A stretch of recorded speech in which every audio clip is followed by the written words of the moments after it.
Tonight's top stories on PNN. Today marks day 100 that Malaysia Airlines Flight 370 disappeared. As the 70th anniversary of D-Day passes, soldiers' remains are still being identified. And World Cup fans break out their gear once again. These stories and more. From the School of Communication Studio at East Carolina University, this is Pirate News Network. Welcome to PNN Live at 5. Thanks for joining me today. I'm Richelle Batista.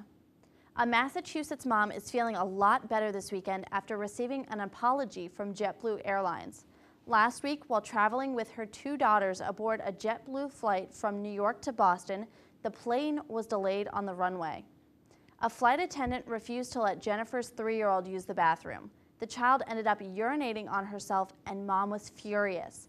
Now that the company called to make amends, she says she's happy JetBlue did the right thing. I totally understand what you were going through. I'm so sorry this happened to you. You know, I don't care about a voucher. That kind of stuff doesn't really matter to me, but I did want an apology from my family because we really felt like we were mistreated and we felt awful.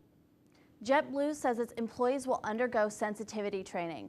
They offered the family a $50 credit and $5,000 will be given to a charity of their choice. Today marks 100 days since Malaysia Airlines Flight 370 disappeared, and there's still no trace of the Boeing 777 or the 239 people on board. Angus Houston, who heads the Australian search efforts for the plane, spoke last week about the search for the plane. It's going to take a lot of time, and nothing happens fast underwater. We're going to be searching at very slow speeds. And that's just a reality of the environment that we're working in. I have to say that with modern technology, I think the chances of finding it are much higher than they would have been 20, 30 years ago. Grieving family members gathered in Beijing to mark the 100 days since the plane's disappearance with prayers. Flight 370 took off from Kuala Lumpur in March, but never reached its destination of Beijing. The remains of a World War II soldier have finally made the long trip home to Wisconsin after nearly 70 years. Private First Class Lawrence Gordon, a Canadian-born American, was killed in France in 1944. His remains were mistakenly identified at the time and buried as a German soldier in a French cemetery. Gordon's family traveled to France this week to finally bring him home. Every step of the way we've made progress, we've moved the matter along, and every time we've needed something, it's just fallen into place. It's been an incredible experience. DNA tests eventually identified and confirmed Gordon died from combat-related injuries. After nearly 7 decades, Gordon will receive a proper military funeral. He will be laid to rest in his hometown in Saskatchewan in August on the 70th anniversary of his death. Ahead of the U.S. World Cup game against Ghana later today, fans have some concerns.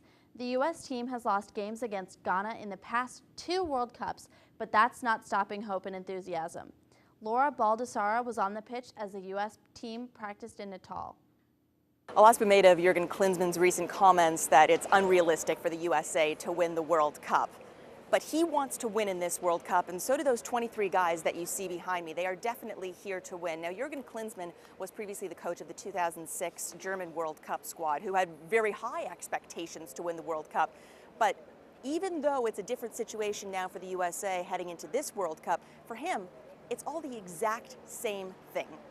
Well, you come in with definitely with the same drive, the same energy, and the ambition to do well, and we want to do really well. This is step 1, and that's why we worked more than 4 weeks now in preparation to time it the right way, to give the players all the confidence that they need in order to beat Ghana tomorrow. And then comes Portugal, and then comes Germany, and then we'll see. Then we want to take it one at a time. So you want to go far, that's definitely our goal. So I booked my flight after the final. Before we get to the final, you have to take it one game at a time, just like we heard Klinsmann say. First step for the USA is Ghana. That is on Monday. Now, this is a team that the USA lost to in the previous 2 World Cups. A lot of fans out there are calling this the revenge match, but for Clint Dempsey, it's not quite that. Yeah, Ghana's a good team. They've done well in the past 2 World Cups. But at the same time, every time you come to the World Cup, it's always a fresh slate. I think that we play to the best of our ability, that we have the quality that we can go far in this tournament, and that's what we focus on. Now, this is exactly where the USA will be playing their opening match against Ghana, on this exact pitch right here. Now, the pitch is actually in very, very good condition, and that's despite the fact that there has been some serious rain here in Natal. But there should be no worries about that whatsoever. Rain or shine, it'll be an exciting week for soccer fans both in Brazil and watching from home. If you watch from here in Greenville, expect some nice weather for it. Chastity Ridley has more on what to expect this upcoming week. Thanks, Richelle. And rain or shine is exactly right. But viewers will be glad to know that there will be more shine than rain in this week and weekend's weather forecast. So for our Thursday, we have a more chance of rain, so make sure you have those umbrellas on that day. But as we go into the weekend, there'll be more sunshine, time for cookouts, and even maybe a beach trip.